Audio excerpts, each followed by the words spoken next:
Hello tout le monde, nouvelle vidéo aujourd'hui sur le Mercato. On va parler de la JOCR, la JOCR qui va vivre un Mercato très mouvementé, hein, comme de nombreux clubs de Ligue 1, bien évidemment. Déjà, ça commence mal puisqu'on a vu que le capitaine Djoubal, hein, qui est en plus très adoré par les supporters auxerrois, parce qu'il est là depuis de longues années.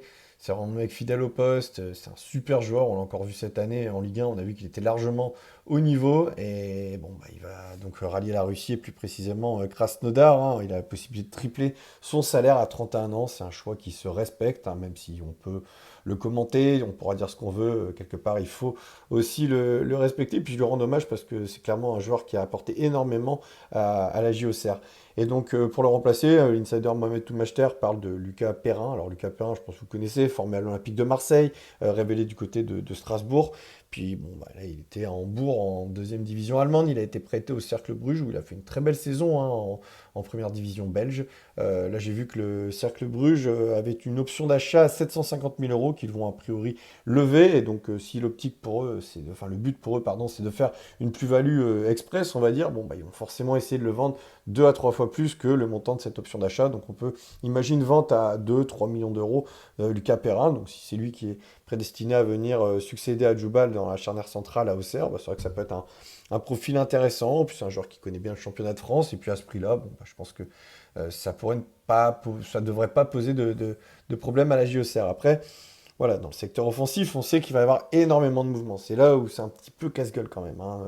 On voit que Gaëtan Perrin a refusé de prolonger. À un an de la fin de son contrat, il était déjà proche de rallier la MLS et Chicago Fire en janvier. Bon, là, on parle de lui, pourquoi pas aussi au Paris FC, qui aurait les moyens justement de répondre à ses attentes et ses exigences financières pour le salaire. On parlait du RC Lens, ça j'y crois pas du tout, parce que je pense pas que Lens aurait les moyens justement de le séduire financièrement, comparé au Chicago Fire par exemple ou au Paris FC. Et ensuite, on a signé Yoko qui est déjà très courtisé, comme je disais dans une vidéo précédemment. Donc lui aussi, ça va être difficile de le garder. Je pense qu'il y aura des belles offres qui vont tomber. Et puis bon, bah, on a aussi Ahmed Junior Traoré, hein, qui va retourner à Bournemouth. Fin de prêt, donc finalement une deuxième partie de saison peut-être un petit peu plus compliquée, où il a moins rayonné. Mais bon, ça reste quand même un excellent joueur et il a fait une grosse saison. On peut pas dire que cette opération, elle est réussie pour les différentes parties. Le joueur a retrouvé de sa splendeur. Auxerre a eu justement un super joueur dans ses rangs sur cette saison et qui l'a grandement aidé dans son opération maintien. Et puis Bournemouth derrière lui il est gagnant parce que bah, il va essayer de faire une belle vente, hein, du coup cet été. Je vais en parler sûrement dans une prochaine vidéo puisqu'il y a pas mal de clubs qui se bousculent déjà pour le recruter. Et donc moi j'avais une idée par rapport à ça pour Auxerre. Alors déjà je parlais d'un profil qui a un joueur qui est déjà ciblé par Auxerre, c'est Timothée Nkada, hein, de Rodez qui a rayonné en Ligue 2. J'avais fait une vidéo justement ce week-end par rapport à ce joueur. Mais voilà, j'avais une autre idée. Alors là, c'est pas une info pour le coup, c'est juste une supposition, quoi. Voilà, une idée, scouting, quoi. Donc, bah, n'hésitez pas à me donner votre avis en commentaire, hein, par rapport à ça. Moi, je pensais à Romain Fèvre. Alors, je vais vous expliquer pourquoi, parce que bah, la logique voudrait qu'il retourne à Lorient en prêt, puisqu'on connaît le partenariat qui existe entre Bournemouth et Lorient, hein, qui ont les mêmes propriétaires.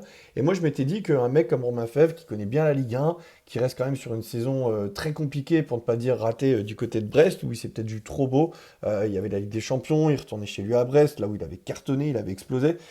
Il s'est peut-être vu trop beau, je pense, parce que bah, Brest avait quand même énormément de qualité dans son effectif. Après, je pense que c'est un joueur aussi qui a besoin d'amour, d'être mis en confiance. Enfin, c'est un mec qui marche beaucoup à l'affect, hein. Je veux dire, c'est un mec, si tu le mets dans les meilleures conditions, qu'il est bien, qu'il se sent aimé, apprécié, même par les supporters ou autres, il peut être clairement l'un des meilleurs dribbleurs en fait, du championnat de France. Enfin, il l'avait déjà prouvé à Brest. Il y a même eu des séquences, des moments à Lorient avant son transfert à Bournemouth, justement, à mi-saison en hiver, il y a 2 ans, où là, bah, il était quand même aussi revenu à top niveau du côté de Lorient.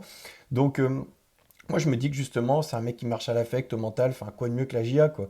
La GIA avec le coach Pélissier, un club populaire avec des supporters passionnés, mais où c'est plus facile de la gérer la pression dans un club comme Auxerre par rapport à bien d'autres clubs en Ligue 1. Et je me dis que ça peut être justement le club idéal, en fait, pour Romain Fèvre, pour se refaire une santé, en fait. Et bah, pourquoi pas rééditer une opération similaire à celle de Ahmed Junior Traoré, où toutes les parties pourraient être gagnantes, justement, parce que bah, lui, il a un contrat jusqu'en 2028 avec Bournemouth. Et je pense que Bournemouth n'a qu'une idée aujourd'hui, c'est de le vendre. Mais là, vu la saison qu'il vient de faire, à mon avis, il n'y a pas de club qui vont se bousculer pour essayer enfin, de le recruter. Donc on va partir sur un nouveau prêt. La Ligue 1, il le connaît bien ce championnat. Il a déjà prouvé qu'il était au top niveau techniquement quand il est mis en confiance. Donc voilà, je le répète, avec coach Pélissier, ce public de passionnés à la Baie des Champs, quoi de mieux que la GIA pour lui pour se relancer. En plus, c'est bien avec tous les départs qu'il va y avoir dans le secteur offensif à Auxerre, comme je le disais tout à l'heure. Lui, ce qui est cool, c'est qu'il est ultra polyvalent. Il peut quasiment occuper tous les postes offensifs. Soutien d'un attaquant, numéro 10, électron libre, ailier droit, ailier gauche, capable de faire des différences sur les côtés. Il aime percuter.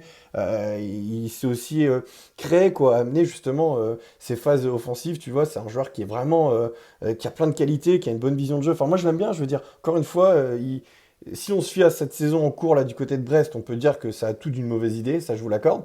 Mais moi je pense sincèrement qu'Auxerre, avec Pélissier et le contexte, l'environnement auxerrois, pour un joueur comme Romain Fèvre, ça ne peut que le faire. J'en suis mais ultra convaincu. En plus, bah, du coup, je pense qu'il fera aussi des efforts au niveau financier si demain ça devait être un prêt, comme Ahmed Junior Traoré l'avait fait pour venir aussi à la GIA. Enfin voilà, moi j'ai l'impression que toutes les planètes sont alignées pour qu'on ait vraiment une super opération si demain Romain Fèvre était amené à rejoindre Auxerre. N'hésitez pas à me donner votre avis par rapport à cette suggestion Mercato pour la GIA. Et on se retrouve à très bientôt pour d'autres vidéos sur la GIA Auxerre et le Mercato. Allez, vivons foot, ciao les amis.